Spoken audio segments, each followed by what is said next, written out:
పాలక ప్రతిపక్షాల మధ్య మాటల యుద్ధం నడుస్తోంది. హామీల అమలుపై మాజీ మంత్రి హరీష్ రావు చేసిన వ్యాఖ్యలకు అదే స్థాయిలో కౌంటర్ ఇచ్చారు అధికార పార్టీ నేతలు. దీంతో రచ్చ పీక్స్ కు చేరింది.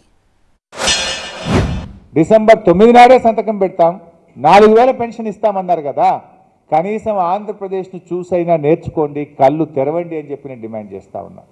ఆంధ్రప్రదేశ్లో సాధ్యం అవుతుంది ఎట్లా, తెలంగాణలో కాదెట్లా అని చెప్పి నేను అడుగుతా ఉన్నా. ఇవాళ ఆంధ్రప్రదేశ్లో ఇచ్చిన విధంగా మీ ప్రభుత్వం డిసెంబర్లో వచ్చింది. డిసెంబర్ నుంచి ఇప్పటికి 6 నెలలు గడిచిపోయింది.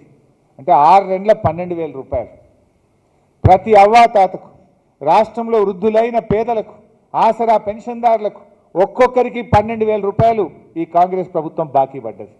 ఆ 12,000 ప్లస్ ఈ జూన్లో ఇచ్చే 4,000 కలిపి 16,000 రూపాయల పెన్షన్ డబ్బులు ఈ ఆసరా పెన్షన్దారులకు ఇవ్వాలని చెప్పి బీఆర్ఎస్ పార్టీ పక్షాన్ని డిమాండ్ చేస్తున్నాం.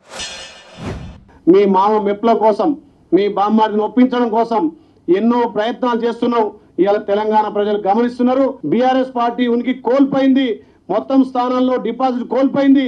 ఉనికి కాపాడుకోవాలి, మామ బామ్మాడి తాగరా ఆయన ఉనికి ఉంచుకోవాలని చెప్పి, మామ ఎక్కడ అనుమానం పోతాడని చెప్పి ఇక చేస్తున్న ప్రకటనలు తప్ప, హరీష్ రావు గారు మళ్ళొక్కసారి కనుక ఈ దుబారా మాటలు, ఈ చిల్లర మాటలు మాట్లాడితే తెలంగాణ ప్రజల్ని తరిమి కొడతారు.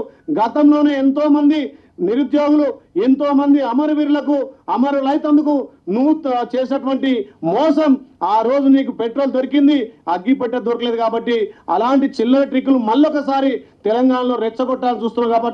కాబట్టి తస్మత్ జాగ్రత్త హరీష్ రావు గారు, నోరు అదుపులో పెట్టి మాట్లాడు. మళ్ళొక్కసారి గౌరవ ముఖ్యమంత్రి గాని కాంగ్రెస్ ప్రభుత్వాన్ని విమర్శిస్తే ప్రజలే మిమ్మల్ని రాళ్లతో కొడతారని చెప్పి హెచ్చరిస్తున్నాం.